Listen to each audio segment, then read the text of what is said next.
Hi, Mariah. I think you're online. Are you able to unmute? And- Thanks for your patience here. I sure am. I appreciate it.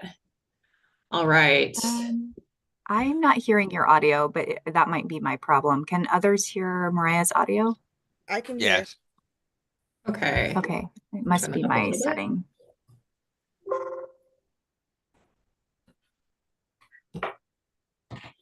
All right. So we've kicked off kind of our report writing, and I appreciate everyone who's kind of started to work through our process and our document and tackle the areas that we're looking at together as a committee and considering. I know it's a lot to read through, hundreds of pages here with our budget document. I think first we wanted to go back through some of the questions that were open for staff and the answers that they've put together for us. So I will turn it back over to Alexandra and Tammy and others. That sounds good. Thanks. I'm in the background going to be fixing my audio, so just as an FYI, if Tammy comes off mute, you'll hear a little echo because we're in the same space right now. So great to have a status update. Thanks for opening up the meeting, Mariah. This link to your questions and answers document is included in the slide deck that I sent, and it is the same link from last week. We did have a handful of additional questions elevated to us yesterday from Stefan, and those have been addressed here, these last few questions. I'm sure folks, may not have had a time to attend to this and see these updates. So maybe at the beginning of the meeting, folks can click into that, is what I would suggest, and let us know if you have any follow-ups. And just to flag the outstanding items were some of these more programmatic questions where we didn't have the information immediately available to us on the finance side or in the budget document.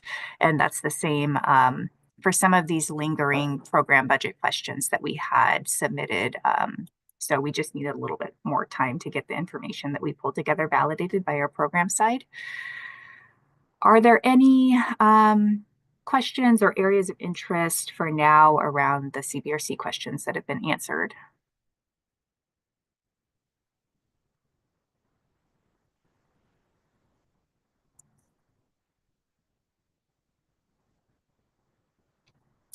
Don't see any questions.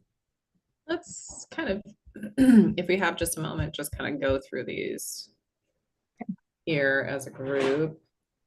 We're just scrolling down by their Do you answers. want to go through the ones that were recently submitted? Yeah, just recently submitted and answered here. Are we looking at the ones from April 24th?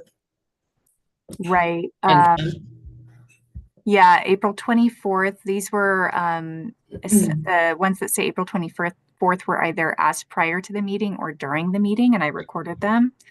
And we did ask our program team to respond to these. We had some questions submitted over email yesterday afternoon, and those are on the 27th. okay.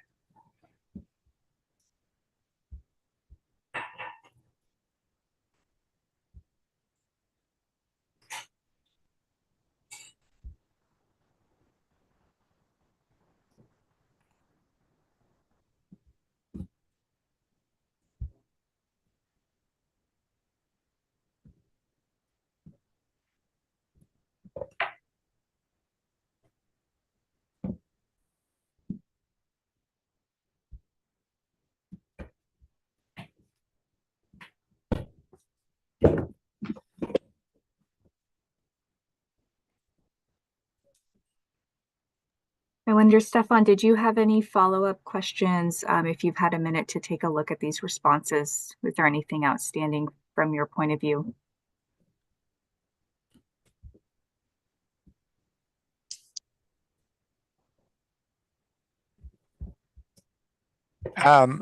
Yeah, what does decline in bond proceeds mean? I'm just looking for them, sorry. So I'm just trying to wrap my head around that. Decline in bond proceeds. Yeah, this is with respect to, I think it's maybe on page 12, if I see this correctly. The budget resources decreased from 429 to 140 million. What was in there? Why did it decrease? And then it said that the decrease was in bond proceeds. Mhm. I don't understand what that means. Bond proceeds. This is our revenue object code for bond, for general obligation bond. Tammy, do you want to speak more to that? Yeah. So whenever we go out to sell a bond, we receive revenue in that we, use to fund our projects. And so as the 2020 bond has been down, that we've kind of talked about this a little bit, that those proceeds that we would use would become less over time. And then there's, additional conversation about the 2025 bond and the timing of that, but that's spread out over a period of time, not necessarily all within the same year. And that's to be strategic about the debt that we would need to pay off in repayment and the interest rates earnings, which I can also defer to Michelle to fill in the more details on, but at a high level, the district is strategic on rolling those out so that we're not paying Okay. interest Yeah. on projects we can't build So to.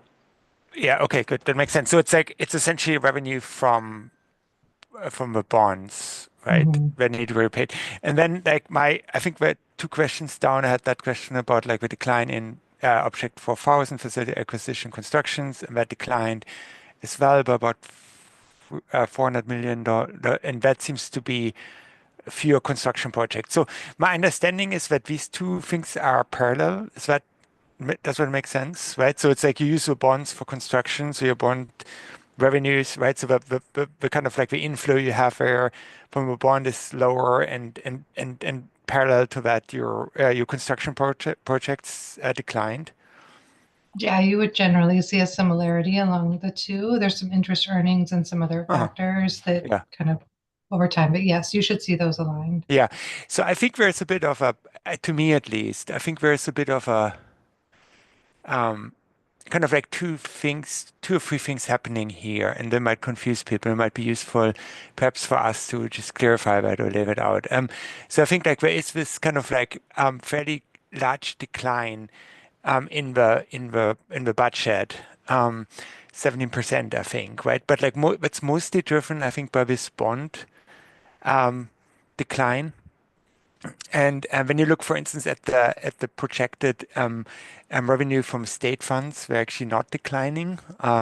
So I think like that is some sort of like it might be useful to look at the budget net of these kind of construction related revenue and expenditure flows. And then I think the budget looks like more stable between last year and this year. I think that's helpful. The other thing, if I understand this correctly, and you can correct me if I'm wrong, the other thing I think that might be worth highlighting is that some sort of like the continued reduction in central services and to some extent other ones is driven by the decline that happened a year earlier. If I understand this correctly, right? So we had this some sort of larger budget, and then it got cut, and then we said, okay, we have to, I think, over 3 years or so, reduce our expenditures, right, to get in line with that. And I think this is year two. So when you look just from like last year to this year, it's a little bit like you don't necessarily see that because you're on that lower level in terms of spending, but we haven't gotten to that lower level on expenditures. Does that make sense? Is that a good characterization? What's happening here?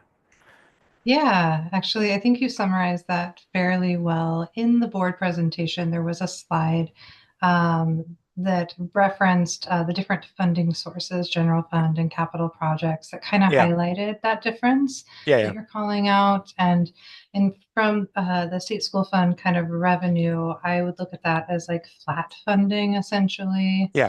as opposed to stable, because there are some choices that, kind of had to be made to meet that restricted revenue. And you are accurate in that our expenditures are outpacing revenue ongoing. Yeah. Okay, good. I think that's helpful. Thank you. Yeah, so Stefan, I had a question actually kind of related to this, and I looked back at the numbers on that because I remember that board slide. And last year we had, I think it's the general funds and looking at those that really helped me out to understand, like, that's really our pot of money to work with in terms of staff salaries and, the things that we think of as operating budget. And that was $854 million approximately last year. And it's $868 million this year is our projected on that for the general fund, right? So I don't know if I'm out of order, if there's somebody else has a question next. I do not see any other hands up. One other helpful point might be from those board slides, we also combined, when we looked at the combined special revenue and general fund change from the current year, we saw that it was about a 1% increase, and especially based on increased costs, have described that as approximately flat, or language like that in our presentations. So I guess my question then is, when I go to understand reserves and contingencies, are those words interchangeable, or are they actually different? So I can jump in here, and it depends on the fund that you're talking about. Because PERS reserve fund was a very specific set aside for a very specific purpose that we're tapping into now. So in that I'm looking context, at Fund 6000 on page 26. Did you say Fund 6000 on page 26? Yeah, I think it's pages about 25, 26 is where I'm reading in the budget. Function 6000. Yeah, sorry, function. Okay, that's okay. And I'm new, the last couple months, so I want to make sure I've got everything here. So yeah, so those contingencies, and that looks like the general fund contingency. Yeah. Which would be, so those would be interchangeable. Okay, so that's what we have net at the end of the year. I mean, so if we spent, everything according to budget, that would be what we have net at the end of the year and what we consider reserve, right? Yes, and that set aside is intentional for like unknown new things that happen during the year. It also helps to carry expenditures from year to year in between. But if they had something unexpected happen that wasn't anticipated today, through a board resolution, we could tap into those funds to address that need in that moment.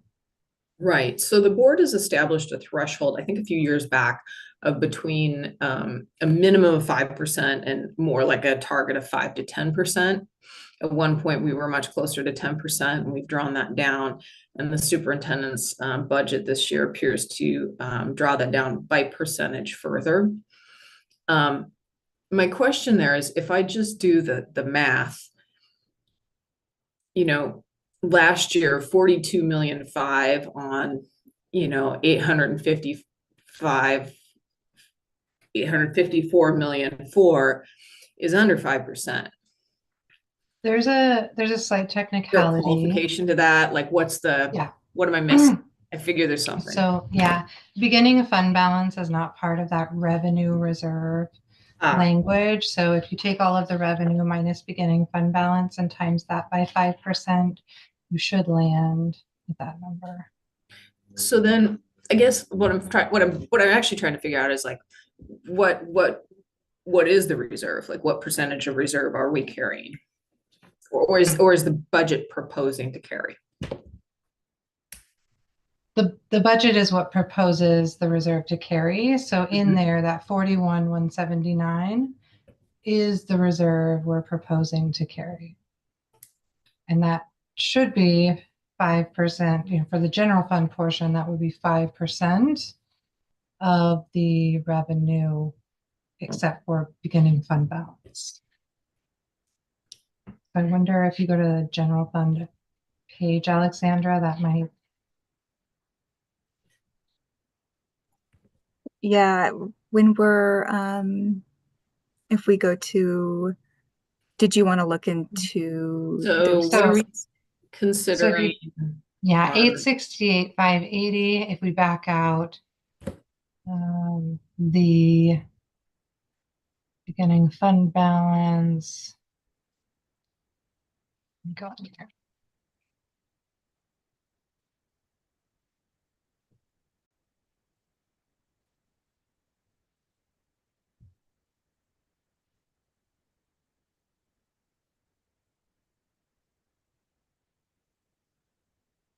Oh, so you're taking out the starting fund balance from, Yeah, because beginning fund balance, I was doing a quick tape here on the side.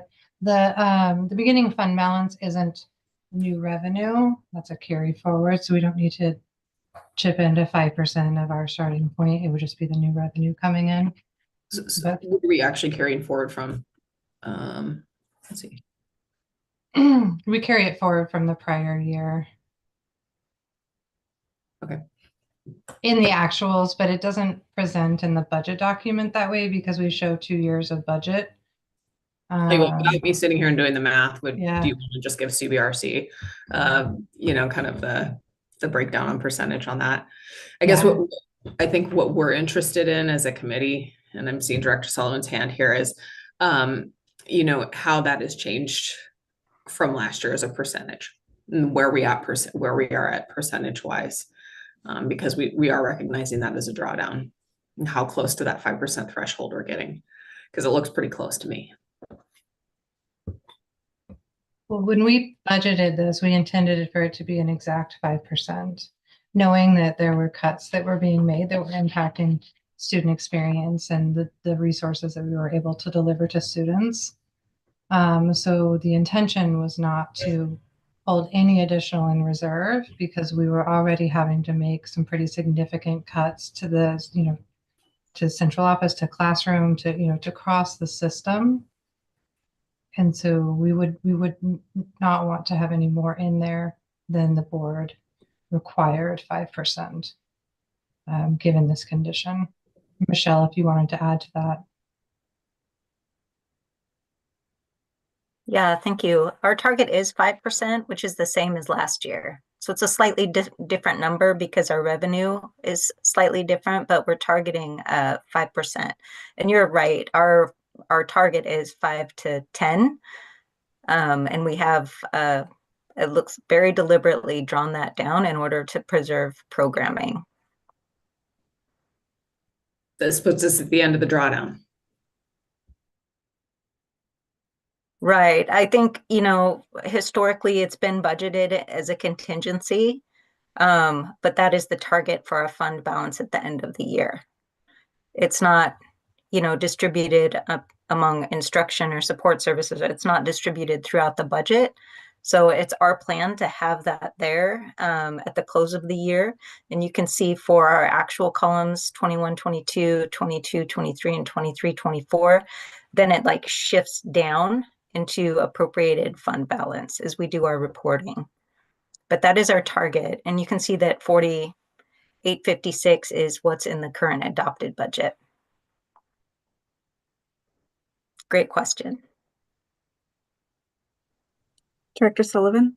Yeah, my question is along the lines of the contingency as well. And like on page, I guess I'm confused about the interfund transfers. What funds are they coming from? On 78, page 78 and 79, they talk about, I guess it's 78 has the interfund transfer 5,200. Where is that coming from? Yeah, thank you for your question. That is coming from our PERS reserve. So that's that set aside that is built up over time, that is there to help us with significant PERS increases, which is indeed happening in the upcoming biennium. Okay, so that's PERS, nothing to do with contingency. Okay. Correct. Okay, thank you.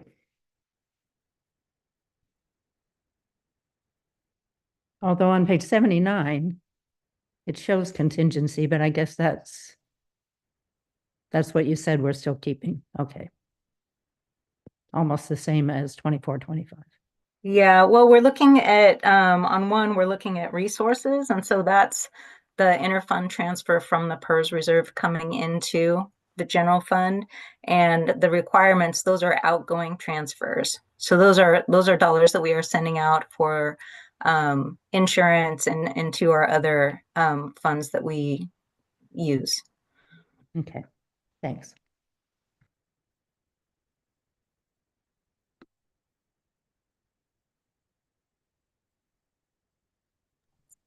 And Tammy had, we developed a response to a question that was related to this in the questions and answers document. We had the PERS stabilization fund transfer was about 24 million. And so that was the majority of the interfund transfers that we see in the reporting.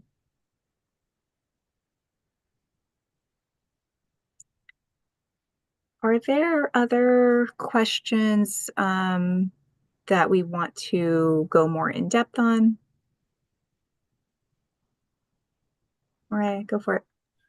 Quickly, in terms of the PERS stabilization, if PERS continues on trend and requires it continues to increase next year, what's PPS's ability to support that again or for several years? Oh, great question, Maria. I will jump on that. So we are currently, it's really early and there's a lot of really large variables pending right now, but we've shared with the board that we are already expecting another $30 million reduction in 26-27, and that's primarily driven by the PERS rate.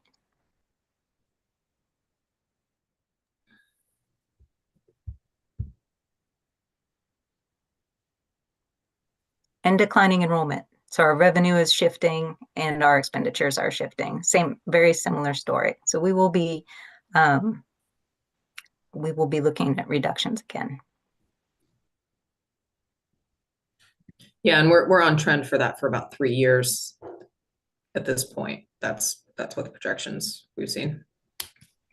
Yeah, it really depends on the decisions that we make in terms of one-time use of funds. For example, the reserve, that's one time. That means it's automatically money we won't have the following year on the revenue side of our equation.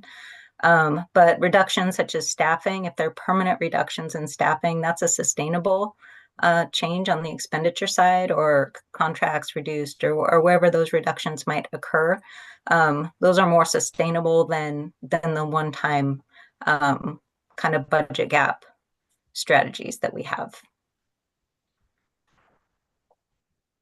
And our operating budget is 80% people. We are a service business. And so as long as we're shrinking, then I think we could expect our workforce to need to change.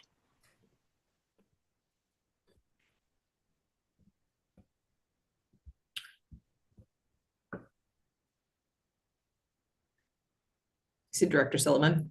Yeah, I want to ask Michelle about this. I just had something come in the email today about Senate Bill 849. And it said the public employees retirement system has about 167 million in a fund that is phasing out of existence. The Senate Bill 849A would apply that money to school districts' PERS costs for 25-27. Lori, yeah, yes, and we're very thankful for that. Our budget is already taking that into account. Oh, darn. Okay. I know I testified on that a couple weeks ago. Please, please, please. Okay. That's a really important one, I think, for all school districts at this point. I hoped it was extra. Too bad.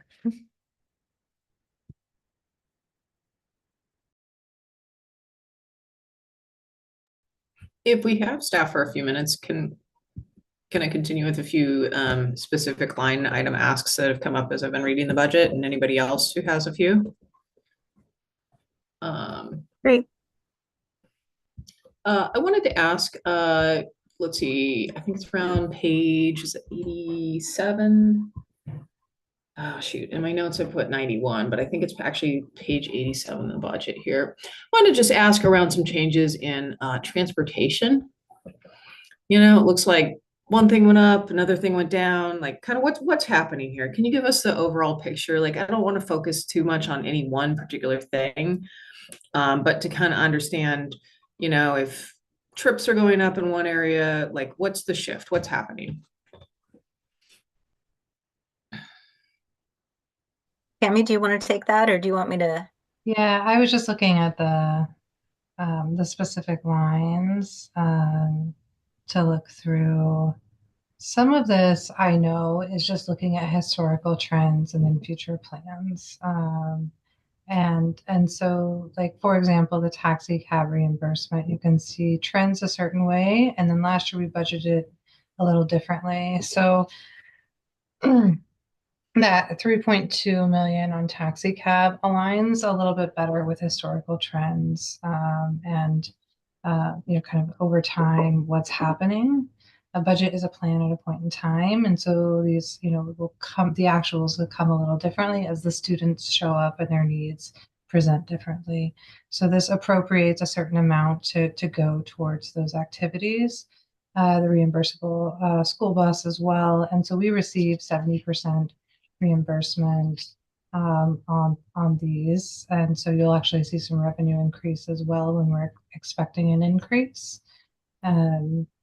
And so these would be kind of targeted working with the transportation department, but also acknowledging that there are some needs that our transportation department has that are not budgeted at this time, that will kind of be evaluated ongoing. Michelle, would you want to add anything to that? Yeah, I think I was looking at it more from the by function. So looking on page 87, you'll see similarly on function 2550. So that's all of those things grouped together. They did overall increase. And, if you look back at our actual for 23-24, our 25-26 budget reflects that more closely because that's actual information we have than what's in the 24-25 budget. It looks like there was quite a dip there in those line items, but our actual experience was quite a bit higher. So this is our attempt of, trying to make sure that our budget is accurately reflecting what our costs are doing. So just so that I understand, so we budgeted lower last year, but then the actuals are coming in higher, and so we're correcting for that. Yep. Thank you. That really helps. Adrielle, I see you have your hand up.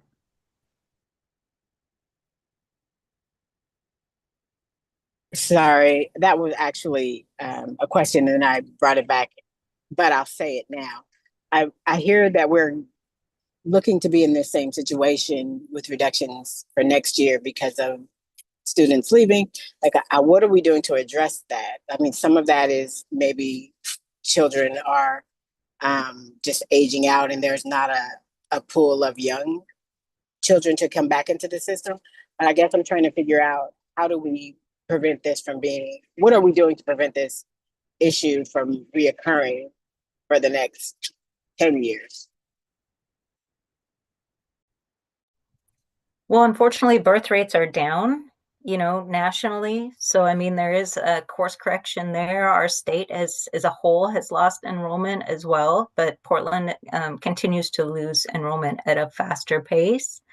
So I know that our superintendent is working with the comms and family outreach to do their very best to rally and get kids to choose Portland over some other options that they have.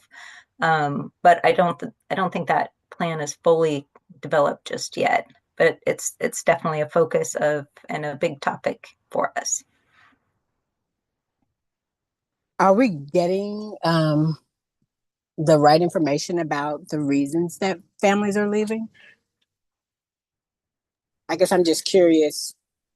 I hear you that there is a plan and that birth rates, are low.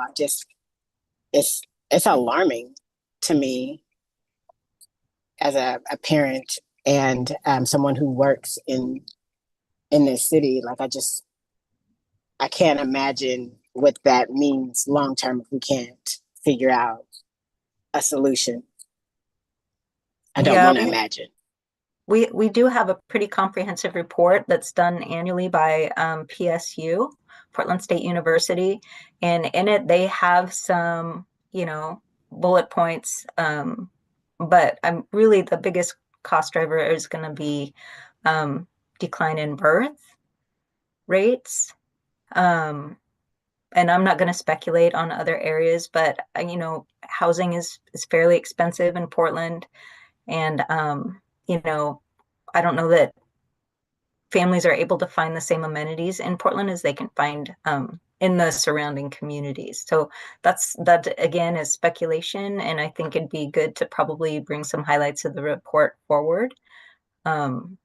And again, look at other cities and declining enrollment and seeing some of the strategies they're using.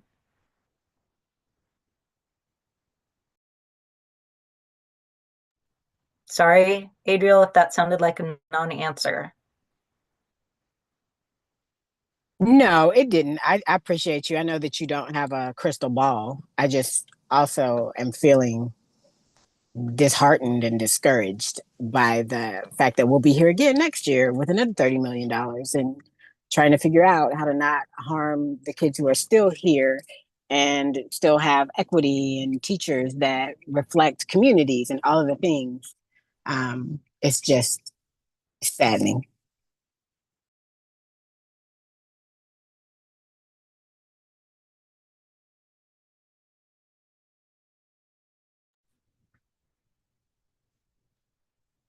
Mariah, feel free.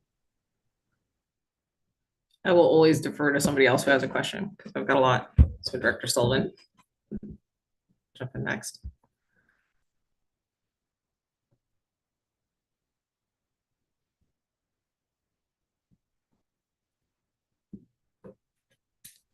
Okay. Director Sullivan, are you muted or do you have a question? Okay, I guess I'll ask. So if I've got this right, it looks like the budget of the positions, it looks like about 150, maybe 55 or so are teaching positions. I'm not sure if I have that number right. I guess the question is, like, how much money? So we're cutting, the cut is $40 million. How much is that saving? Like,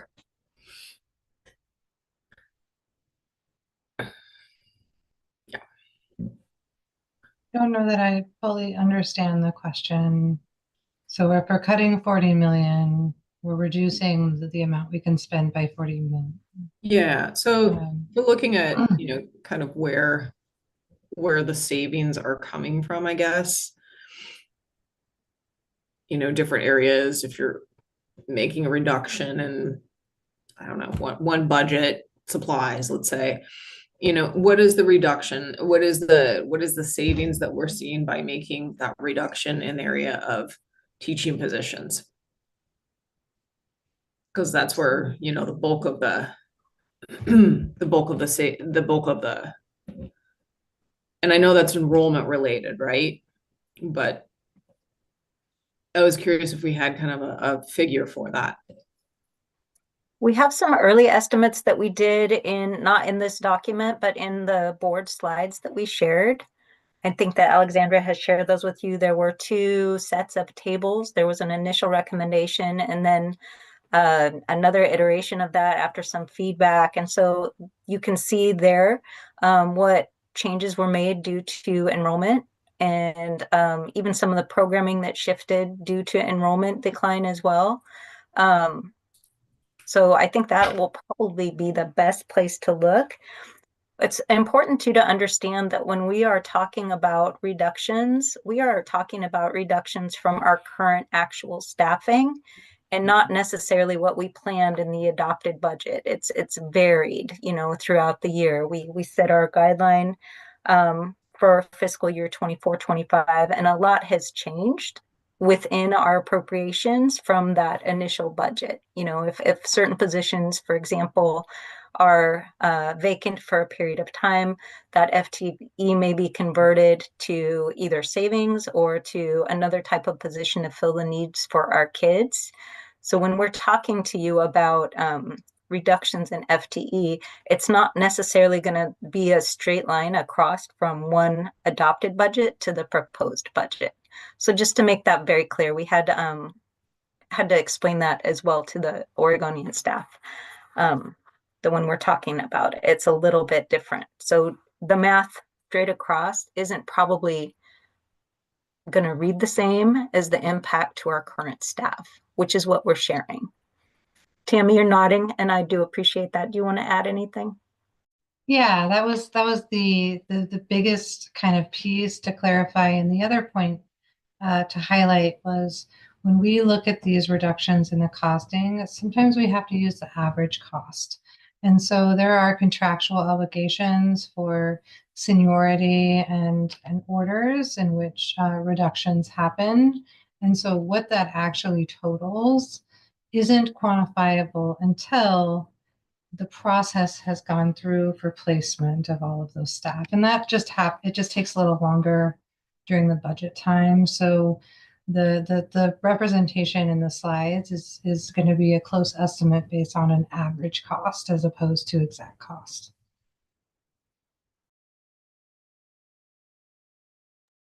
Thanks. I got it. I understood that that would be an estimate, but it helps me know that so the 157, as I understand it, is that including the vacant positions that have been subsumed, or that's the impact to current staff, not including the vacant positions that have been subsumed, but the budget would include vacant positions plus impact to current staff.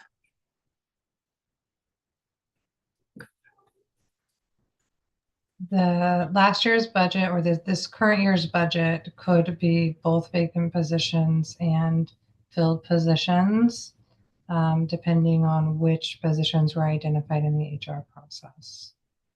Okay. I guess maybe the bottom line is really the impact to students, right?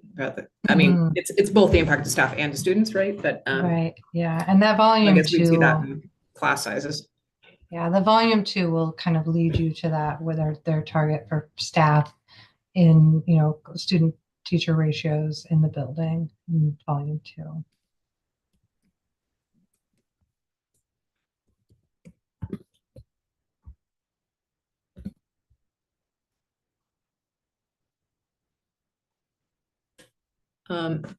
Speaking of staffing, and understanding some of the blending that's happening with classrooms, I wanted to dig into that a little bit. I'm not sure that these are the same issues, so maybe separate it out. Do we know? I had a hard time trying to figure this out from budget volume 2, what the projected impact is, like in terms of how many blended classrooms we're talking about and how many schools that is. Is it just that's a helpful rephrase of the question that was asked in this space on Thursday, and so I can add that almost like a clarification to the question we had on Thursday. But Michelle or Tammy, if you have anything else to add for now, let us know. But I had we've reached out to program folks who should be able to respond to that. Yeah, I think that. Thank you, Alexandra. I think our initial estimate, and I hadn't seen the final numbers, but the initial estimate when we were doing our projections for staffing were there would be 18 classrooms impacted.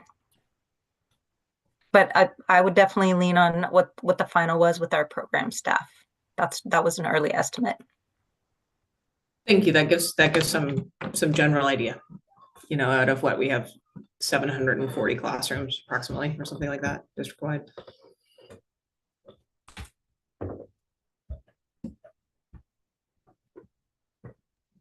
Adrielle?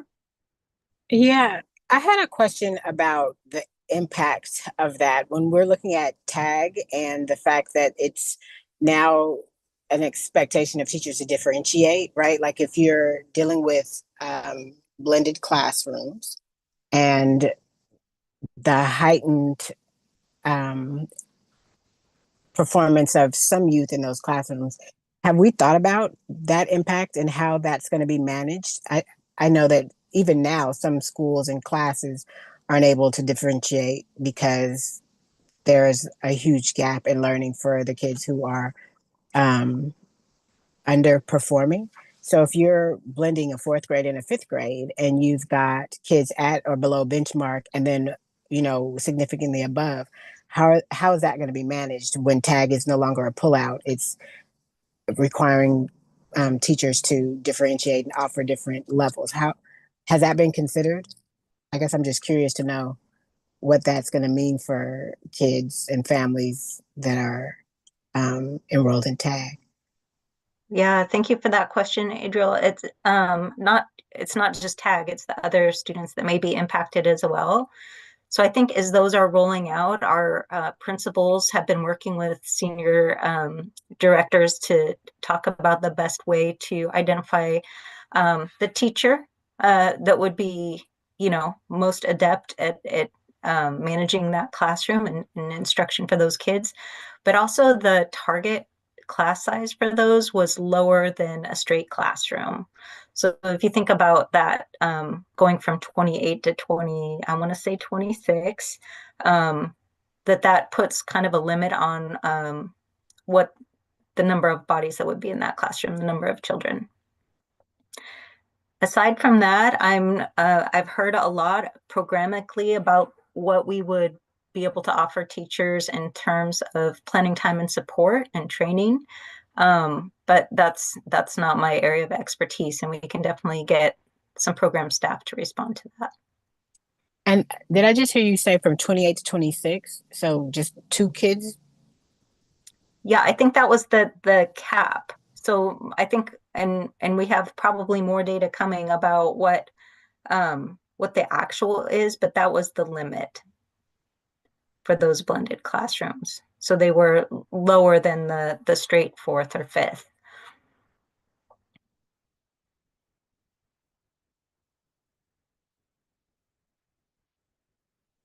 And Alexander, you need to step in and correct me if I'm not recalling correctly. There's been so many conversations.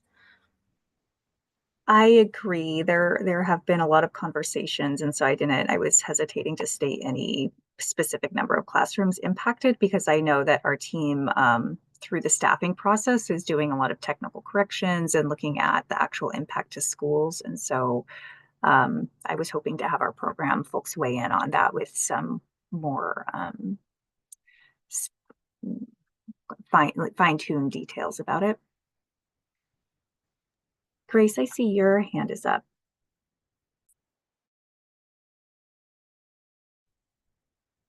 Yeah, thanks.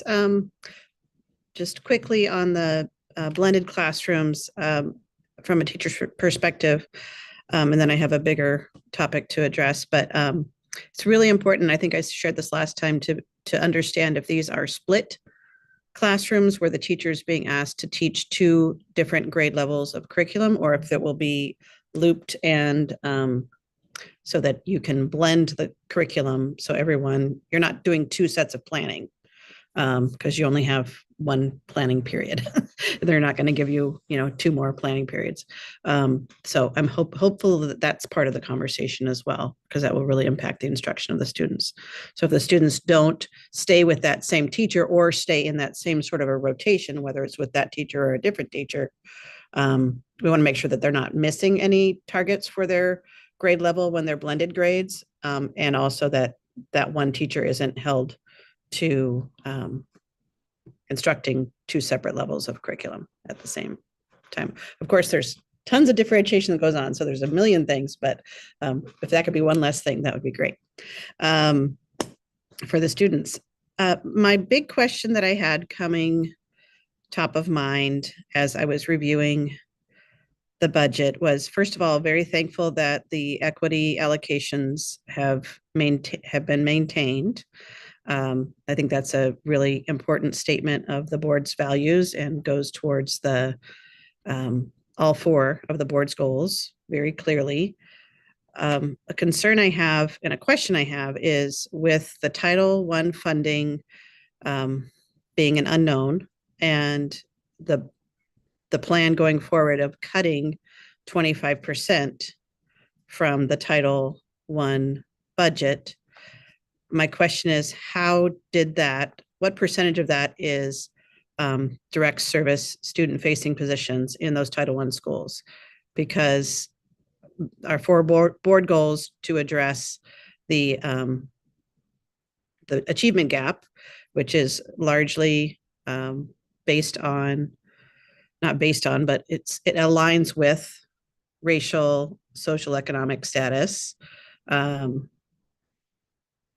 does title. Like those title monies go to those students. And so it's great that we have our equity allocation at 8% flat, but knowing that there's a big cut to those same schools, what are we doing to sort of backfill any positions that are student facing that might be cut at the schools where the students have the highest needs based on their test scores and, you know, based on the board goals.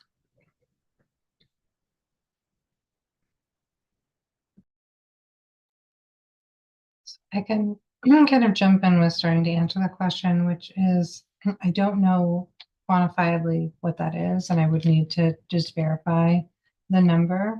That's an area that I have a team that works on gathering that data and compiling it, and they work with program managers within, you know, funded programs. And so it's a collective group. And so to give kind of what that number is for direct service to students, I would need to confirm that.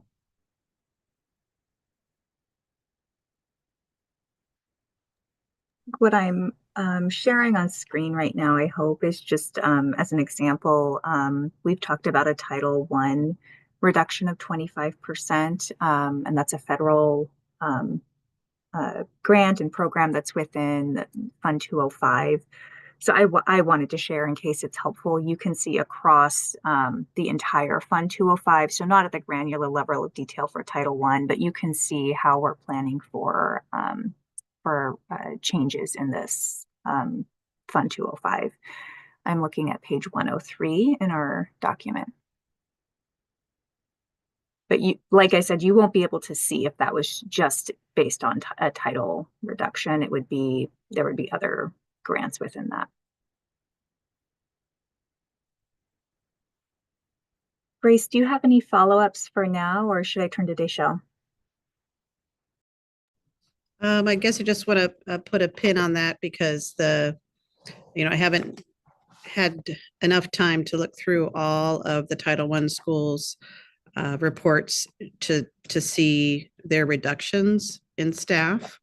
But from a cursory look, it did look to me like some schools that are not Title I, with, you know, much lower percentage of direct certification for free meals, were staying relatively flat with their staffing, and their enrollments were either going down slightly or staying flat.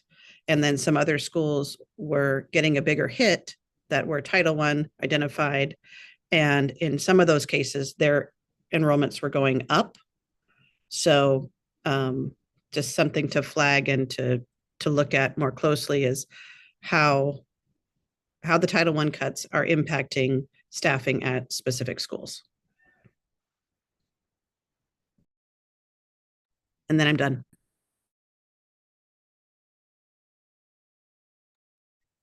That was helpful to hear you describe how you approached that, Grace. Deshelle, do you want to jump in? Sure. I just wanted to bring back up my questions from the email that I sent, and I was wondering, I looked at the CBRC Q&A sheet and I didn't see those in there. Should I add those questions into the form, or will those be added in? Deshelle, were those relevant to the community engagement question that was discussed about the integrated grant application statement? Yeah, but like I didn't see my actual questions in the document to like keep track of them. They weren't in there. Yes, I can add that. Sorry for that oversight. I think that I spoke to that at the beginning of our meeting that was on Thursday. So I happen to recall that your question was about the size of the sample for PPS among some other, right? Okay, so I clarified that during the beginning of our last meeting, which I believe you were not in the space or not able to attend, at least for that portion. So I'll add that and add a written response in our questions doc. Thank you. Thank you. Director Sullivan, go ahead. Yeah, I understood that this budget is showing, we're figuring 25% cut from Title I. Is that correct? So if we get it, we'll be adding positions in. Is that true? Michelle, would you speak to that? Yeah, I think that's to be determined. We had many conversations about other supports for students aside from staff positions, knowing that the title funding is probably going to be pretty tricky the next couple years.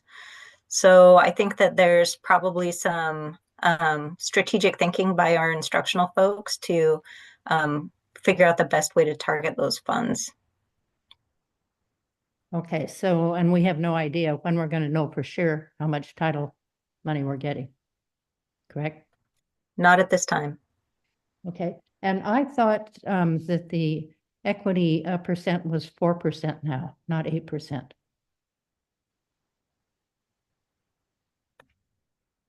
Is that right too? That we had to cut it last year? It's 4% and 2% and 2%, right? For it's additive. Oh, okay, if you get all the titles in there, okay. It is, yeah. So I suppose you could not qualify for each of those, but I believe most, if not all schools do. If you qualify for one, you qualify for all.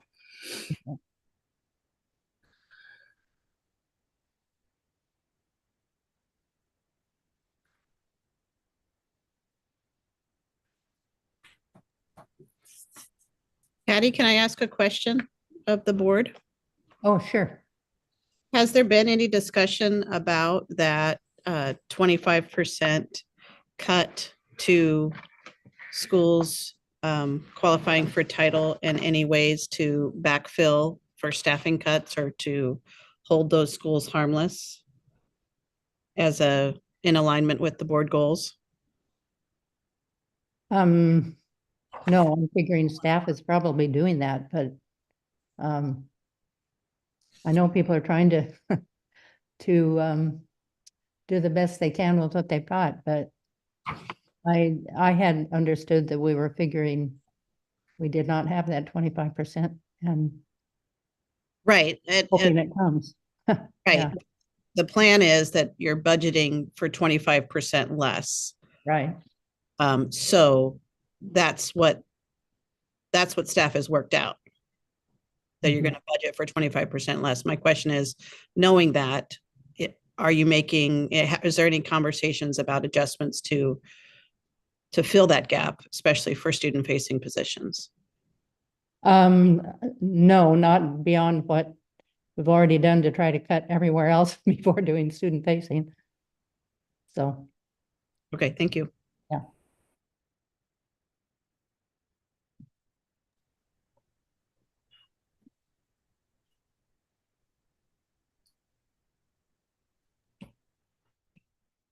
Mariah, I don't see anyone else with their hand up. I wanted to ask a question. It's been kind of bothering me since the last meeting and watching the video of the hearing or I wanted to know if there's any ideas around mental health moving forward because it's a huge need. And I know I feel so bad bringing this up because I'm like hearing about money, this, that. And I'm like, it's so important. I understand. But like, I'm very concerned about mental health in the schools. And when that's eliminated, and I was looking at the mission statement to educate all children to their highest potential, and it started having me wondering about the trainings for the educators. And I was looking at the SEL, social emotional learning programs, but then I also learned that it varies. It's not a requirement. So I'm a little concerned with the supports that will be provided this year or next year, sorry, with that being removed. I don't know if you have an answer to that, But then I also was thinking about like the models that have been used that I know of and how they haven't really stuck. Um, for example, there will be mental health services that come into the school, there'll be a contract, and then it seems like it doesn't follow through for the whole year. Or I'm just hearing from a lot of families. I do a lot of engagements with the family, so we talk about this stuff. But one of my concerns also was about the billing. I know billing was an issue, or paying for a school psychologist was an issue. It was suggested, I don't know if this model is used, where families can use their personal insurance to support this, or even if we're providing wraparound services where families, these children can get referrals. But I don't have the answer. You may not have the answer, but when I think about a cut next year and we're already experiencing a cut, I am very concerned. And then we look at the numbers declining of families that engaged in the Portland schools. I do think it does have something to do with the supports that are being provided on that type of level. So sorry, that was all over the place. I was holding that in for a while, but that's it. Thank you so much for that question. I'm trying to kind of characterize it and record it here, Mignana. Maybe after this session, I can send you an email letting you know how I interpreted the question, and you can provide me with feedback, and we'll look to get that answered. Great, thank you. Yeah, and I think I did want to mention some information that's already been shared around flexibility of supports in that area for middle schools. So that was shared in our board slides already, but I don't know if it was the level of detail that you're looking for in terms of what the programming will look like. Mariah, I think you had your hand up next, but Director Sullivan does also have her hand up. I'll jump in with a question. Just looking forward, we're about halfway through a meeting here. What I'd like to do is take a few more questions. I've got one, of course, but then come back and kind of look through where we are.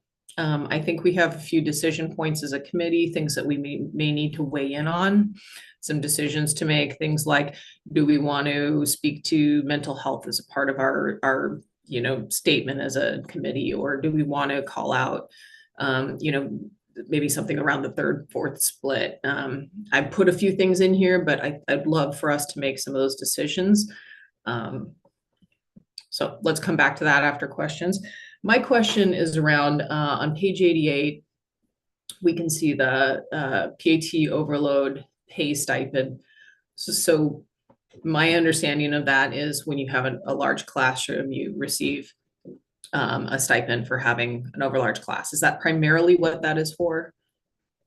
Rather than being overtime pay proper, like you would see with classified staff? Yeah, you get an increase, whatever, per paycheck. It's not like we're not paid hourly. Right. Okay. So that is, yeah, that's what it's for. So when I'm looking at that as a trend, so since over the past, five cycles, that is more than doubled. So what we're seeing is we're having larger classes.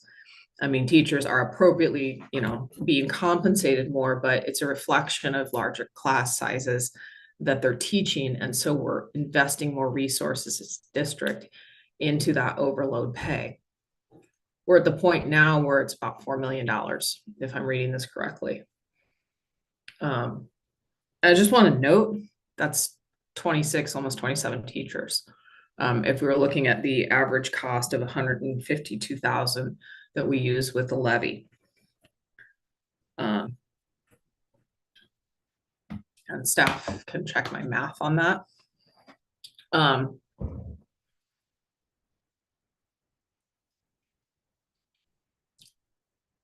Is,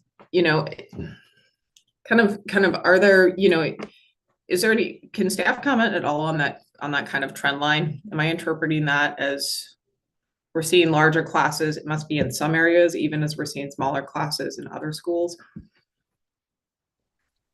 I can jump in, but just know that I've only been here for a few months. And so that is an area that am looking into and the team's looking into and evaluating. It's not as straight line as the math might appear.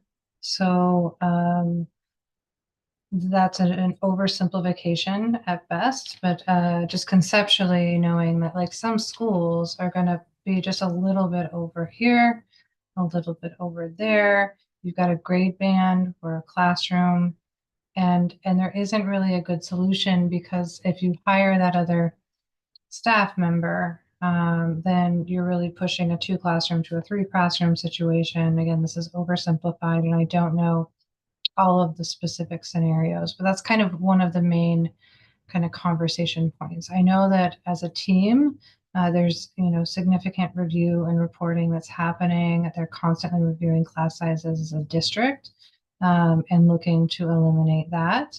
But when you have a large system with a lot of little nuance at a lot of different locations, it isn't quite as easy. I would love for it to be as simple as just hiring staff that cost equal or the same and having lower class sizes across the board. But it's a little more nuanced than that, but it is something that I'll be digging into as well. Yeah, I certainly recognize you can't just hire 26 more teachers and, divvying them up in 0.2s here and there. That it's probably systemic. But I just want to note that, and I think it might be worth noting in our report that seems to be a strategy that's being more heavily relied on, or it's trending up. And I think that the original, it may have changed since, but the original language in the contract that set those triggers for thresholds of when to get overage, the way that I understood it was an either or, either an EA would be added, or time for an educational assistant in the classroom added, or teacher would get increased pay. And it's pretty exclusively been just increased pay. And that's not the teacher doesn't get to decide that. It's that's a district decision. And for myself, and I know many colleagues, they would much rather have another adult in the classroom when the class sizes are that large. But again, staffing is not free. So would we see that reflected in a flat number of EAs, Tammy, or something like that? I'm not sure how EAs are broken out. They're probably lumped in with other staff. I think it's actually that conversation has triggered another concept where you may not see it, because if it's an unfilled position, we're paying overages because we can't fill an open vacancy, right? So that's another where we budgeted for that staff member to be there. So you're not really going to see an up or down in the budget because we're planning on hiring a person. So I don't know that it's going to be a straight line across, because we should be budgeting the right, the staffing needs based on, the core staffing to fill that. And that conversation kind of triggered that other talking point, that it's also possible these overages are happening just because we're not able to fill that position during a certain period of time. And sometimes it's because there just isn't physical space. There's not a classroom, Mm-hmm. another section. That fully answer your question? I think one other detail that wasn't stated is that we would naturally see it trend up due to compensation increases as well. I think Deshelle, you've had your hand up. Yes. So I think I'm just going back to the sections in the report, and I think it might be helpful if we do really talk about the enrollment in our CBRC report specifically, because given that the enrollment decline is also driven by family dissatisfaction, gentrification, and increased competition for private and charter schools, not just the lower birth rates. Like, I know that's like a national trend that's happening, but it's not just that, right? And so I think it's kind of hard to kind of fall back on that. So what specific strategies are we going to be using to implement rebuilding trust in our communities with our families and re-engaging them. So they actively want to come to PPS and to attract new enrollment. So I think we really do need to focus on that in our report, because it's without students and what can we possibly really focus on. So I think that, and then the diversification of revenue. I feel like I've asked that question a couple of times in the sessions, and I feel like it kind of gets answered, but not really. So I think when we're structuring the report, if we could also touch on taking that a little bit further of diversification of revenue, I think that would be helpful for the overall report.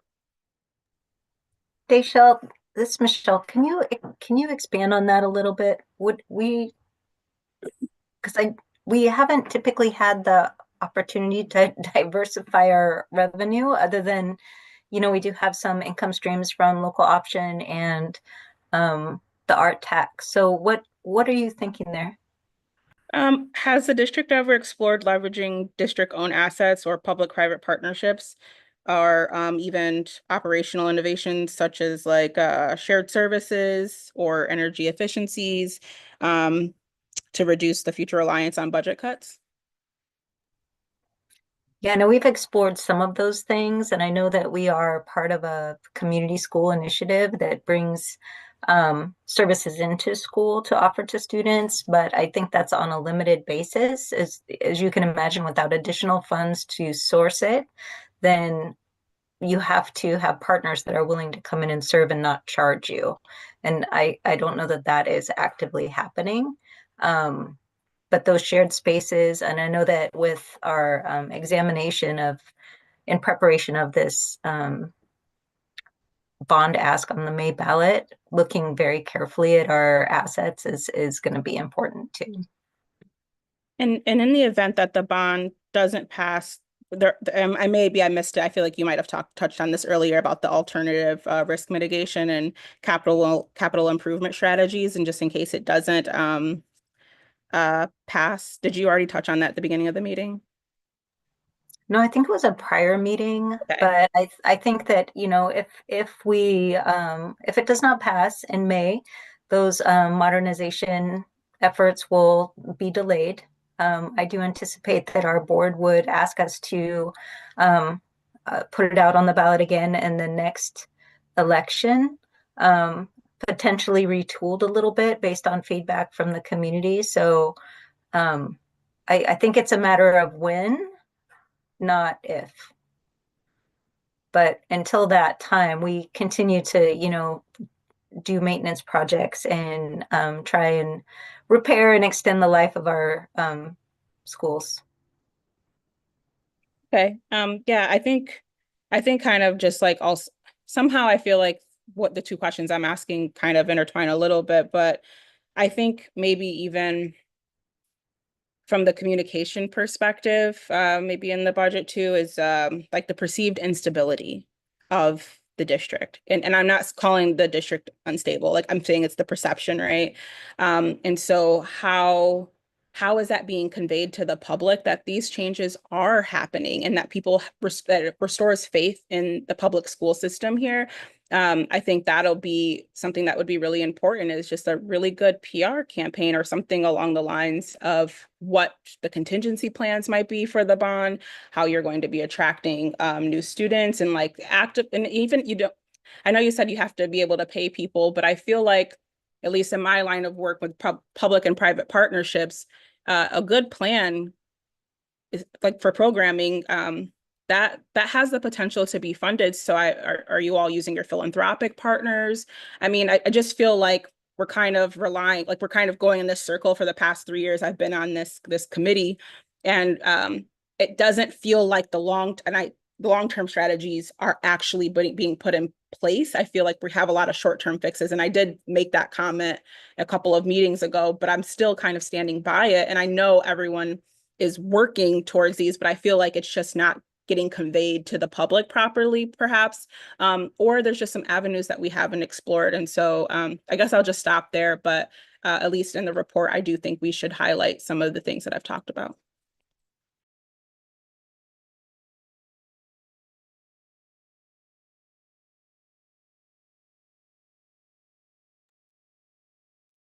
Michelle, do you have any response to that, or should we go to folks with their hands raised? No response from me. I think, Deshelle, that kind of conversation needs to be elevated. I don't know that this is, and this report is a good way to get that started. So I haven't been a part of those conversations to date, but I appreciate the creative thinking. Can you repeat that, Michelle? Sorry, did you say that you don't think that this report is a good place to get this started, or you're saying it is? It is. Okay, Yeah. sorry, I couldn't hear you. You cut out for me a little bit. Okay, sorry. Yeah, I totally agree with that. And I don't think we do enough to tell about the good things that we do. I just watched a bond accountability meeting last Wednesday, and it just was talking about all the things we are doing, but nobody knows. And who wants to sit and watch a bond accountability meeting for 2 hours? But I think that's really exciting to think about that. And then I also wanted to say, I had something, an answer. Oh, yeah, about the overload pay stipend. When I look at 105, it doesn't show any budget for that.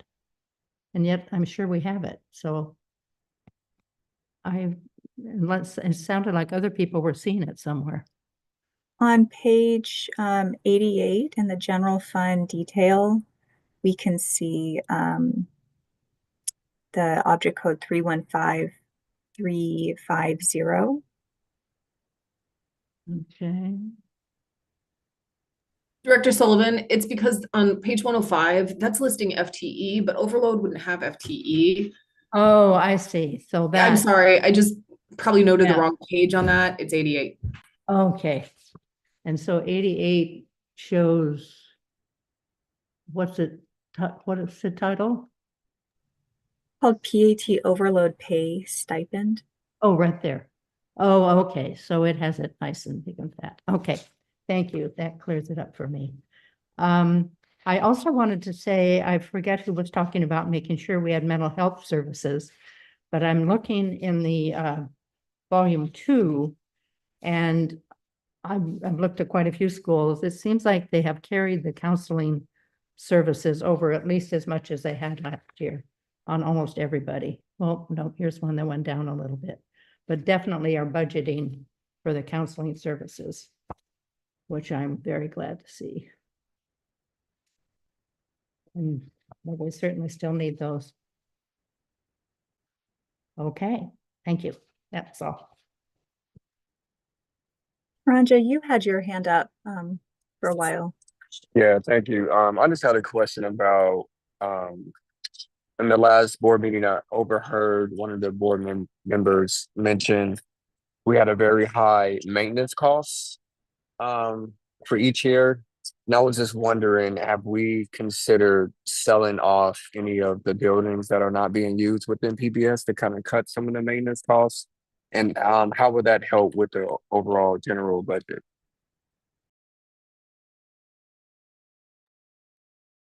We, Michelle and Tammy, I'll turn to you, but I'll just share that we did have a short session where this question was asked around sale of assets.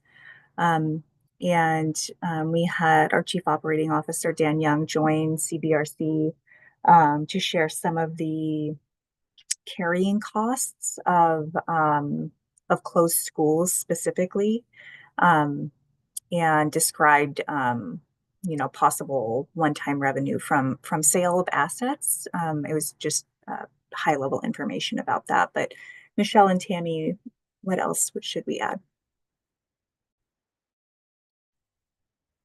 Well, I definitely think it could be included in your report. So, highest and best use of our assets, I think, is going to be critical. And so that could be noted. I know that we have our older schools. We have so many older schools, turn of the century schools and mid-century schools, that they just need a lot. And so just being really thoughtful about how we put our investment dollars into the schools, especially if they are, you know, declining enrollment and projected to do so for the next however many years. So I think it's a great thing to mention. I think it's on a lot of people's minds. We've heard it in other feedback sessions as well. Thank you for Um, Deshaun? Yes. I was the one who asked that question when the facilities and operations person joined us, and I think my hand was raised because I was going to bring it up again. Just because I think we're at this point of like making these cuts, and it's like, do we lose valuable families and teachers and all of this information and knowledge, this plethora of knowledge, or do we let go of some of these buildings that have very high maintenance costs, such as maybe even like cohabitating the buildings or doing partnerships through the buildings or some leasing or something. But I just feel like there is there to be the second largest property owner, I think there should be some wiggle room for PPS, especially with knowing that there still are going to be cuts the next year and probably for the next couple of years. Can we mitigate that through some of these property leasing or selling strategies?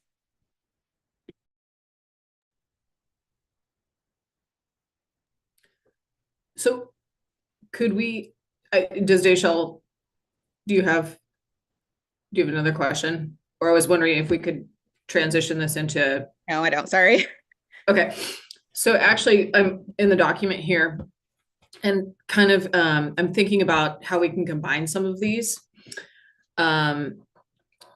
So maybe we have a section here. I actually don't think I have anything really to say on the federal funding piece.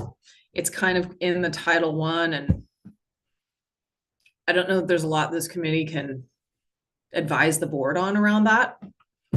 So I would propose kind of pulling that out of there. The only thing I have, yeah. But let's put a section in on revenue. And that seems like something perhaps around asset management. So maybe asset management / revenue. And was I hearing Karanja and maybe Dayshell? I don't know if either of you want to weigh in on that and add some thoughts in there. I don't mind. I see Grace. Mariah, can you add my name to that too? Yeah, absolutely.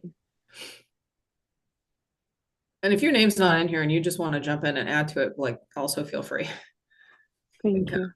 I just wanted to say, I think it's important to address, as I mentioned earlier, the impact of the federal funding cuts.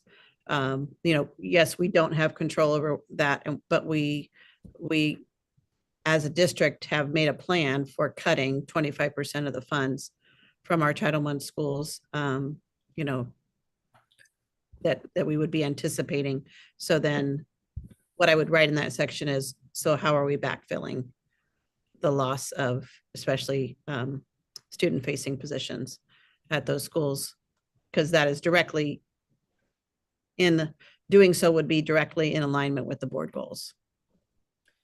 Can we address that in the top section? I'm wondering under protecting our classroom staffing and add a little bit in there. Yeah, we could. I think it's unfortunately a new topic for us to even address. It is. I just had something to kind of add to what Grace just said. I wonder if in this section, because this is a document that gets shared, I wonder if we could also talk about the compounding effects of COVID, and then also the federal cut, so we can really try to tell that story just a little bit better, because those two things back to back, I think were huge blows to the district, and being able to kind of talk to that and then talk about maybe some of the other things that we've been bringing up about diversification of revenue or the properties, I think may also speak to some suggestions of like future planning moving forward.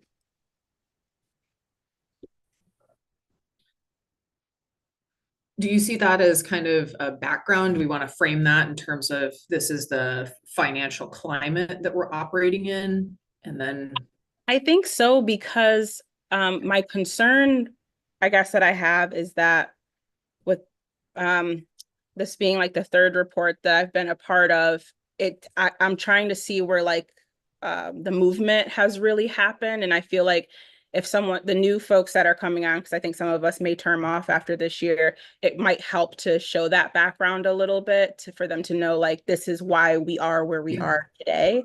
So it's just a suggestion, but I think it could be helpful for it if in the more like public facing review. Okay.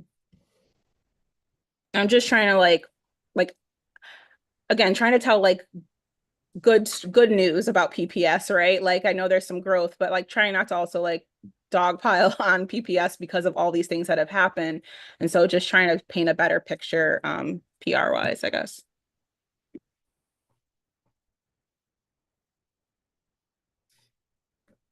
bridging on that, I would love, and I've put in here on the stabilizing enrollment and attendance piece. I think that's an area where we can put some focus on this year. There are lines in the PPS budget around not just attendance officers, and the research is around all those support professionals that help students stay in school, right? I think we all kind of know this intuitively, whether it's librarians or social workers or mental health supports that help students be there. But, I think weighing in as a committee on those pieces that we feel are really valuable in the budget to help support, attendance and stabilizing enrollment. Because kids that are missing a lot of days may leave our system, as well as that piece of attracting families to stay within PPS or return to PPS, hopefully. So I welcome folks to jump in on that, especially if there are programs or lines in the budget that we can tie to that. I'm sorry, I see Grace's hand up for a while. I apologize. Just forgot to drop it. Oh.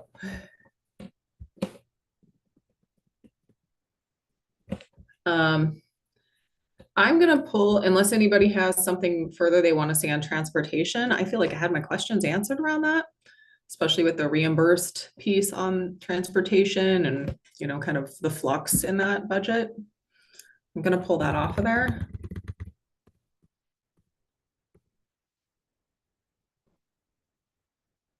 I don't think I have anything further to weigh in on there. I'll let Aaron and Stefan take that piece. I genuinely don't understand what I'm looking at with that. And this takes me to a kind of a follow-up question I have, which is, why is there no delta shown in these budget numbers? Like, I'm literally plugging numbers into a spreadsheet so I can see what the change is in any sort of meaningful way. And then some interesting things are coming out of it. But I guess my first question is, why don't we see a change at least a year over year, some way to see what the delta is? Or is there a master spreadsheet or like a big spreadsheet we can have where that can be like the raw numbers can be looked at? Yeah, I can answer that question. The presentation in the budget book is directed by Oregon budget law. I agree with you. Like, and when I'm analyzing, I'm often just typing numbers into a spreadsheet real quick to come up with some differences or variations. There are some Excel versions that we could prepare as part of that, but as they're presented in the book, that additional column is not part of the document that we are to present for the committee and for the public. And that is dictated by law that there's no number shown? We can add to it. One of the things that I can kind of tell you offhand is that at some point it will make the font unreadable when we start Sure. to add a lot more information. Not to say it's not valuable or it's not useful, but going through each one with that kind of information would probably make it a little harder to read. Erin, I will note in the last board meeting where the superintendent presented her budget and went through that presentation, there was a question from the board, I forget which board member, but essentially asking staff for the contract savings and the name of contract, like the total cost or estimated savings and type of service. So I don't know if staff is responding to that or has the time to do that right now.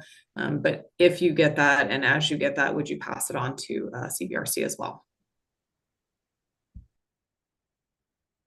Yeah, I don't even know if I'm looking in the right place for that. But That's the information we actually have in any of the budget documents that we've been passed, like an overview of specific contracts. It was just a board request.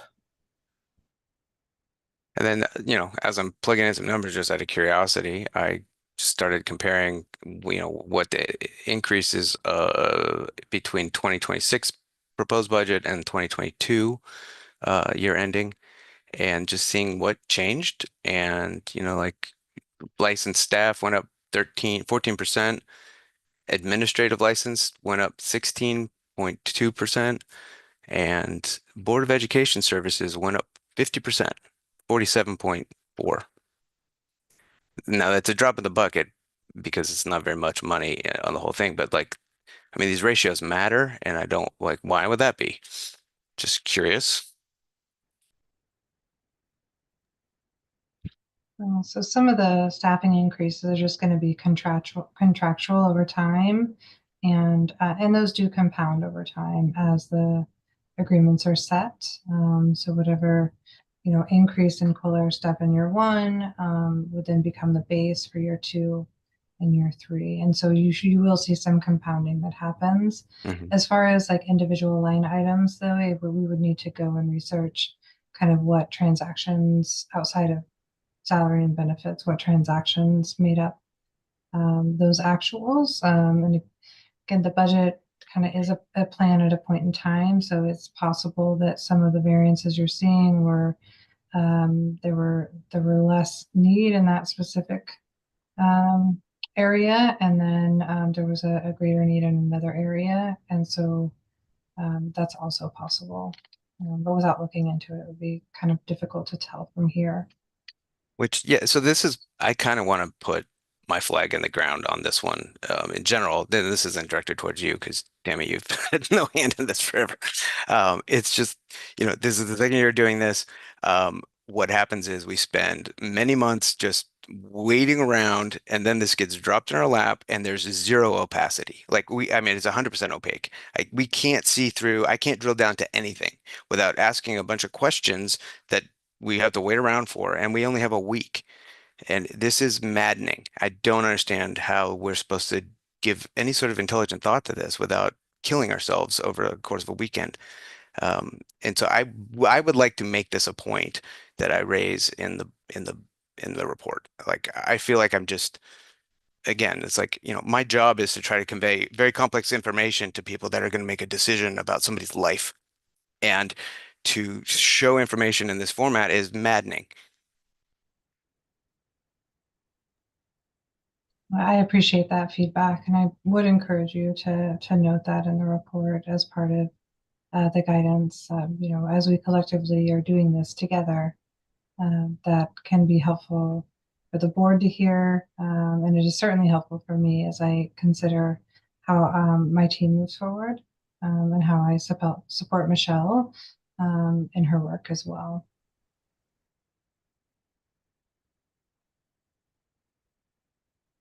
Thank you. I'll put my hand down. Okay, can we go to Grace and then come back to the document and go through? I think we have a few decisions to make here as committee.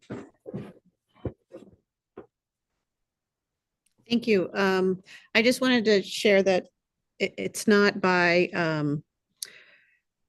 amount spent, but it is by FTE allotments. There is one place that I find useful to show, you know, it doesn't do the math for you, but it does. You can look clearly at FTE by major function and employee type on page 194 and 195. In my couple of years here, I guess it's working on 3 now of CBRC. That's one of the places I go to see, like, in terms of the people, you know, we aren't a business. We work with people. Who are the people that are getting cut or added in terms of their employee type? And I just want to call out at some point in the document that the classified represented classified employees are taking the hardest hit in terms of percentage of layoffs. And some of the areas where it doesn't look like the licensed teaching staff and the administrators who supervise them, the reductions are not equal, which I mentioned last year doesn't make sense to me, because the job of the administrators at the school is to support the teachers. So if you have fewer teachers, then those should be the same. But definitely our classified representative staff are taking the biggest hit in terms of the layoffs. And those are going to be, like you mentioned, like the library assistants, the, EA that has that special Jolly Rancher for the kid every day, just to perk them up and make them want to get there. These are real people making real differences in the lives of kids. It's going to be felt for sure. Thank you for pointing out that page. I really appreciate your comments here. And just a reminder too, that what we're looking at here in this chart is the adopted 24-25 staff. So it's not a straight line to what our current staffing levels are. In some areas, they will go up or down depending on what our actual experience was this year. So I just want to point that out, because it's not a straight line here. And reflecting back on the information that was shared with the board, those were really where the targeted reductions were. And that's not clear in this chart. So I just wanted to note that. Okay, can we go to Karanja, and then we'll go through here.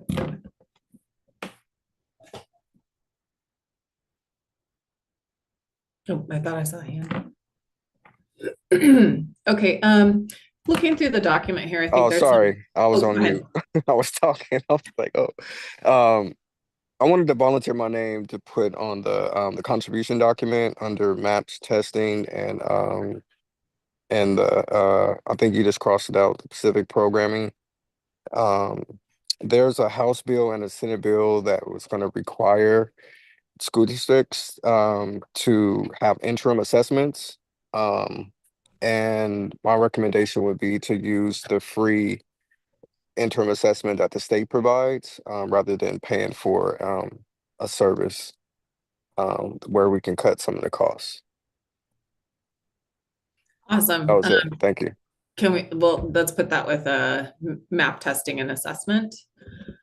I crossed that out. I actually wanted to suggest that we put tag, if there's anything we want to say around that position that's eliminated, in with differentiated supports. So I'm just going to roll through this a little bit here and ask for some committee input here.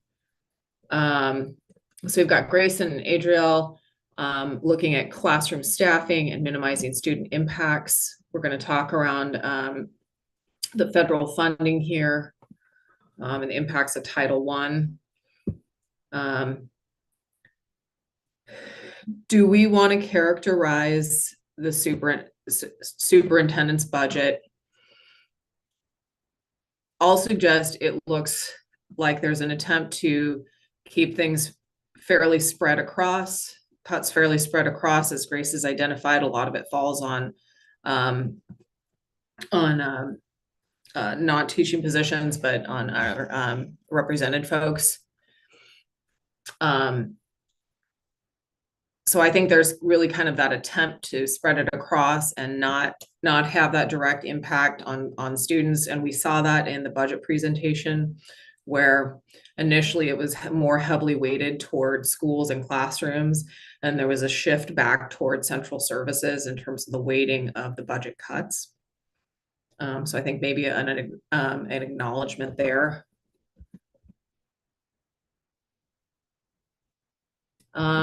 Wraparound supports for students in mental health. We might include probably social workers and counselors in that.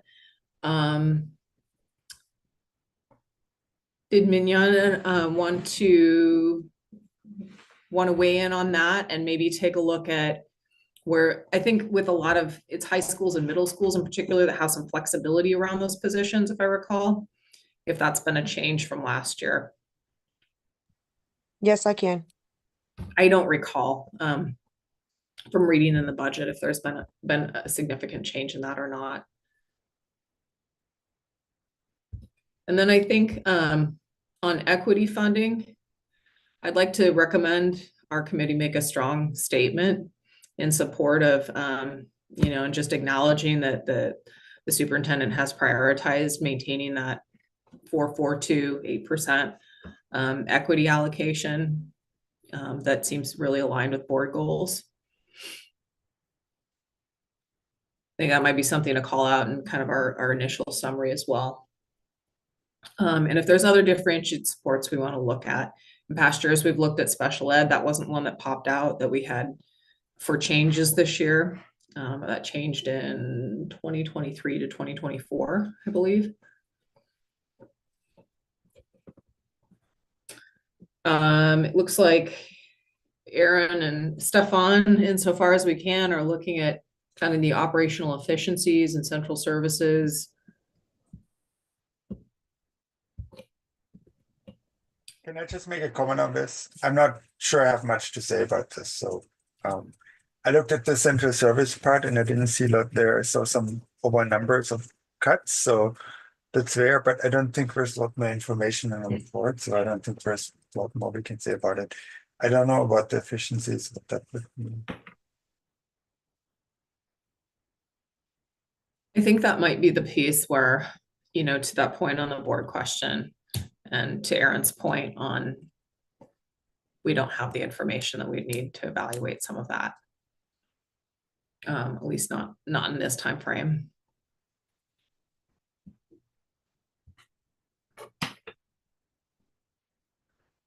Okay, on asset management, I think something that's been just kind of on my radar for a long time, and this group has addressed a number of times, is just calling out maintenance. It's something that we're aware of. We know the district is always behind on it. Hopefully the bond will help us catch up in some areas. But we know that, you know, kind of the operating budget, the general fund is never enough to keep us even with the needs that are there. I'll probably spend a couple sentences on that, but not too much. And then we have Deschelle and Sonia talking about diversification of revenue. I've got lower in the document, Deschelle, I'll maybe pull it up a little bit on revenue on the CUB funds. And if you want to expand on use of property, we have those 2 schools that are currently open for, they're looking to lease out. Anything else you want to say there? Thank you. All right, let's see the bond evaluation. Grace and Aaron, I had just a couple of notes on that. I don't know if you want to say anything for the committee at this point, if you've had a chance to look through that. I haven't been able to get to that yet. There's a little bit in this budget, right? Yeah, I haven't gotten to deep dive into it. I think just the comment I put in the document so far was that it's like that staff was able to respond quickly to the concerns about preserving funding for classroom positions with this budget, but then it seems like the response about making cuts to the high school builds, there wasn't as much responsiveness to that. Yeah, feel free to note that. A couple of things I wanted to call out, and I think maybe just might be worth either examining in your analysis here, is on page 185, talks about the budget's effect on the like average homeowner bond tax rate. I know this was framed as a renewal, but it actually is an increase if you look at it from year to year of that average amount, and it just strikes me as odd. So I don't know how we want to kind of address that. I mean, every piece of media that I've seen from PPS has talked about it as not increasing stuff, but on page 185, it sure looks like an increase to me. I just would always want to be transparent with the public as a, you know, citizens review committee. So it's a tax rate. Yeah, page down though. So it's the rate.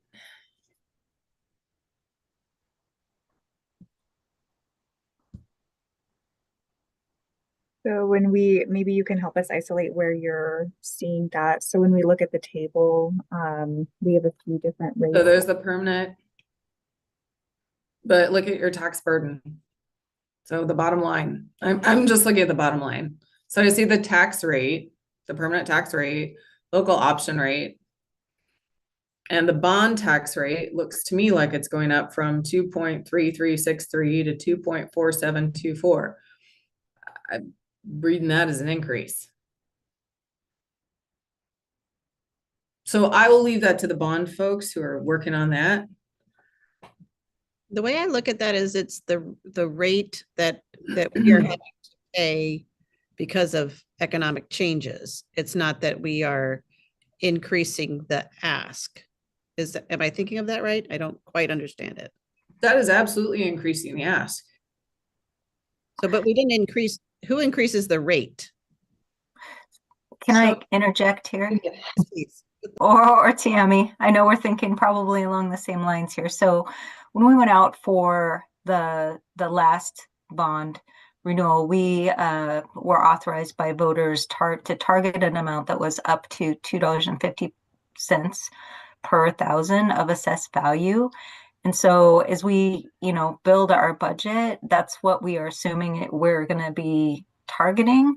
But the assessed value of the property changes every year at a different rate as well. So again, the authorization is currently $2.50 per thousand, and it's been less than that the last few years. So that's what you're seeing here in evidence.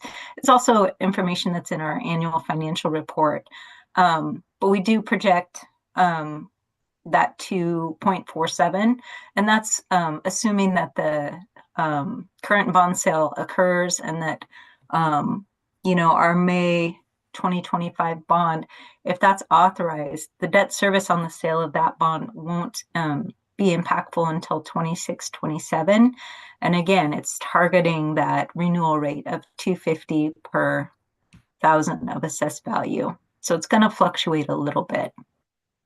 So it's based on the authorized rate. I think that's worth calling out. Thank you, Mariah. That's a great note. I mean, for me, I suppose the average bear, I didn't read the full financial report and catch that. But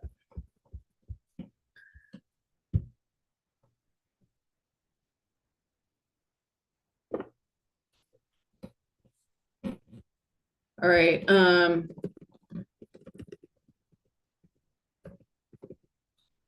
Other things, it popped out at me that there's looks like 440 some million for building acquisition and improvements.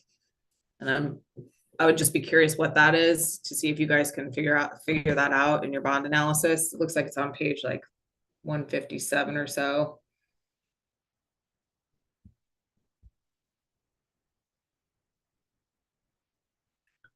I wasn't aware that there was any building acquisition going on with this bond. Maybe that's Jefferson. Potentially, I think we built this budget based on a detailed project list from our facilities folks.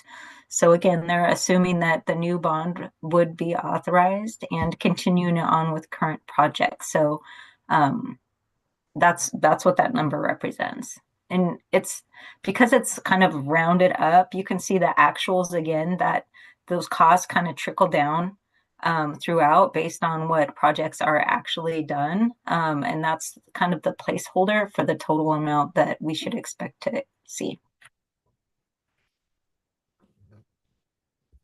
The other comment was the full object code says building acquisition / improvement.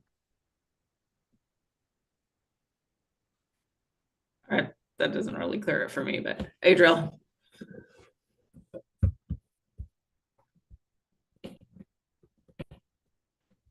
Sorry, I may have missed this. I was in transition from car to house. Can you rephrase why we're deleting different things from the master document? I saw that. Yeah, what are we striking through? Is that We combined a couple of things and just moved them up. We didn't actually remove them. okay? Very good. Thank you. We were thinking that moving tag in with differentiated supports, I'm sorry, that was one you're on, might make sense. Perfect. I just didn't know the rationale. Thank you. And same with federal and state changes in funding, that we kind of split that out into looking at the staffing piece, or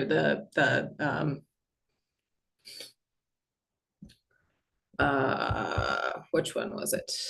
Protecting classroom staffing around Title I. And then what was the other piece on it? I lost my train of thought on that. Sorry. Moving down just a bit to get us through here. Continuation of one-time investments.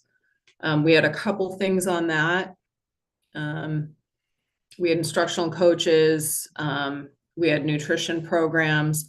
I did a little bit of looking, and there is currently a House Bill 3435. It's in Ways and Means. We don't know if it'll pass or not. Hopefully the district will get money to backfill what they're currently paying for on general funds.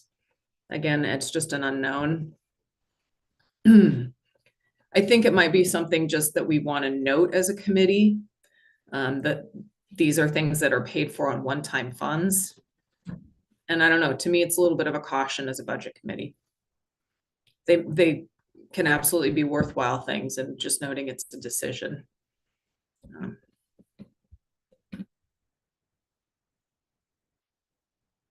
We've got PPS reputation and outreach to families, great. And budget document presentation and format transparency. So that kind of wraps it up. I've started with a preamble a little bit here. Oh, I know the last thing I wanted to ask on reserves. The superintendent's budget does again recommend drawing those down to 5%. It would be a little more than that without the use of those one-time funds. Again, those one-time funds are being used to kind of defer, push down the road a cut to other things.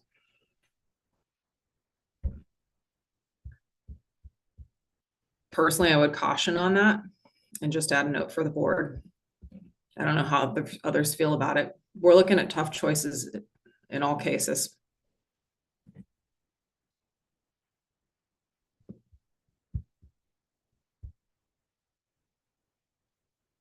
Can you share why you would caution, just for the group? Yeah. You know, we're in a structural deficit, and we're looking at this at least 3 years running.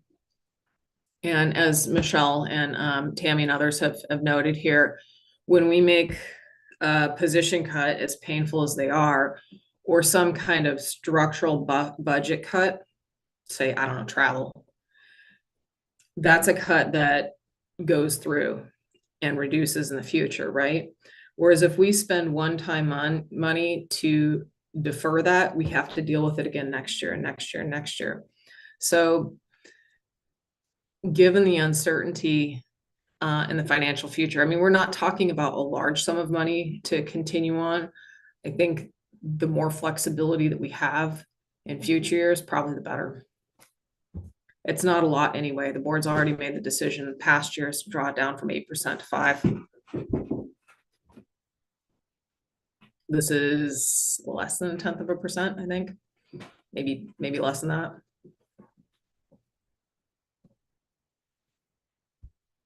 I think it's worth making a statement on. And this is the money, if we draw it down now, we automatically are not able to utilize next year, right? It's gone, it's gone.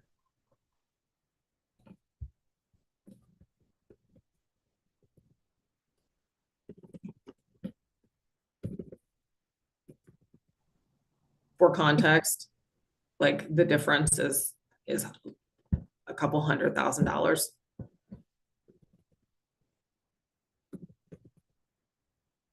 But in any event, I'll put that out there.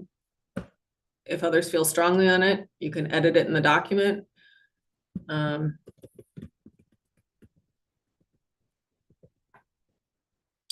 think that's all of our kind of decision points here. So can I think there, yeah. I know we just have a few Okay. minutes, but there were some other rows that we just added. If we want to affirm that folks who brought these up can work on them. Mignana, I think, or maybe Deshelle, one of our members was describing the PPS reputation and outreach to families. Deshelle, I think that was actually you. Yes. Okay. Were you interested in taking this on? Yeah, sure.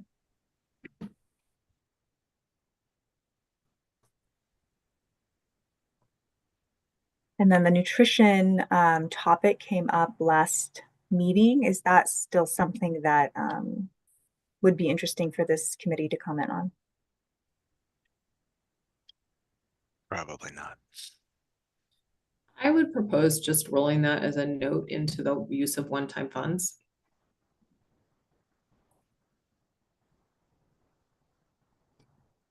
Can you say more, Mariah, about why you would associate it with use of one-time funds?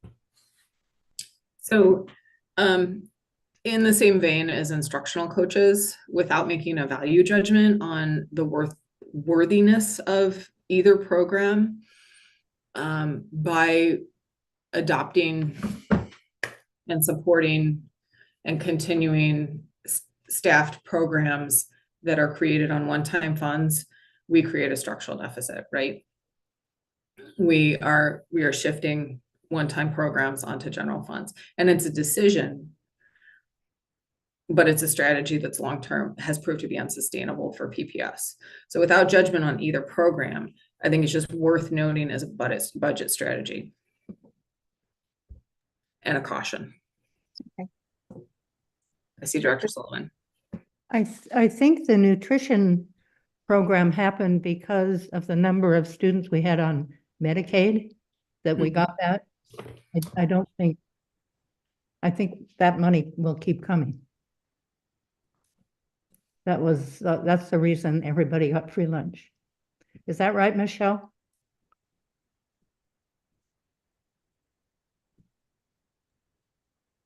Yeah, I think I need to get more data around that, but you know, it had to do with our kind of the community school qualification, community eligibility program. So I need to get more information about that. But it is subsidized by a federal program. So I think we're only talking about the amount that is not. And hopefully the hope is that the state's going to pick it up here in the session. Got it. Well, that's a good hope. All right. If we have anything else, in terms of process here, so it's Monday. We're going to come back together on Thursday. and hopefully do our last run through the document and turn it into the board on Friday morning. I have the timeline right, Alexandra? Yes, you are correct. Okay, so we're hopefully going to make mostly copy edits, anything we need to move around, anything we want to vote on or take out. If I can get a draft from everyone by Wednesday night, I will dedicate my late Wednesday night and all of my Thursday to combining this, polishing it out and having a draft by let me try to have that to you guys by 1 p.m. on Thursday so we can read through it before our meeting.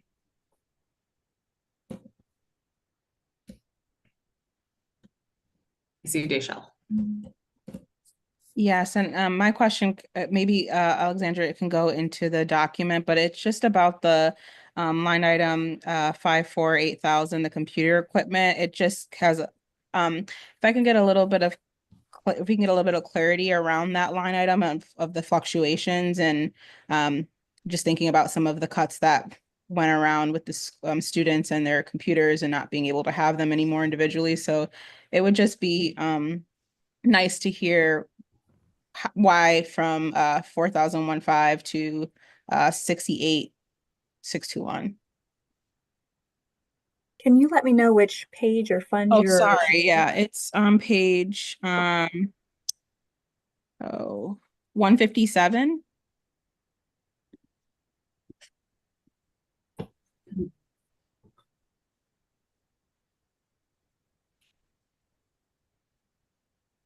Yeah, that top one. Mhm. And then it says that right there, sorry, yeah, the 54, 8,000. So it says the 2024 was 68,621, but then the proposed is 4,180. Mhm. So I just wanted to get a better understanding of why such a increase and then such a drop back down. I So think I we're can help with, I sure. think I can help with that. Yeah, we're looking in the general obligation bonds. So this is in our capital projects budget. And that was I think a refresh planned for student devices that is in process. So it was part of our bond ask before. I'm So sorry. it's not our general fund. So it's on a replacement cycle, I guess is what I'm trying to get to. Does the rest of CBRC understand that, or am I just, I'm sorry, I may not be getting it.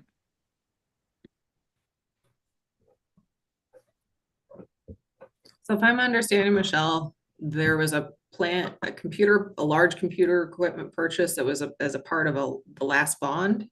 Is that right? And it all happened this past year, and then it gets smaller next year because we spent the money? Yes. We're in the process of a replacement cycle. So you can see that, 21, 22, there was an initial buy. And without talking to our CTO, I don't have the details, but you can see that it's like comes in like kind of almost like bursts in terms of device replacement.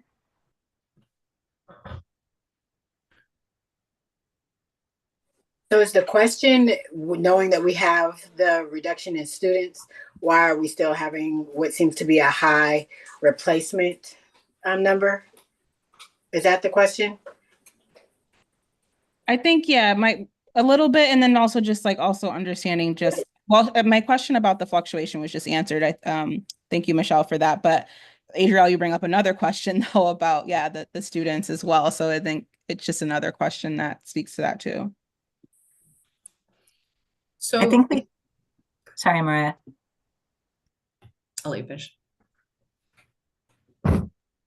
I think we have a technology plan and we can bring that back to you so you can see more details around that, the replacement cycle and plans. Thank you. All right, I want to acknowledge we're at time here and a little after, and I want to thank staff for answering our endless questions here, and really for a great inquiry session here. So in terms of process, if you have any further questions or you have questions that you haven't had answered, I know Alexandra will send this link around again where we can access the document and find those questions, find the answers to those as best staff can answer them in the time that we have here. And also jump in to the document. Feel free to use a different color of, editing or, markup in there.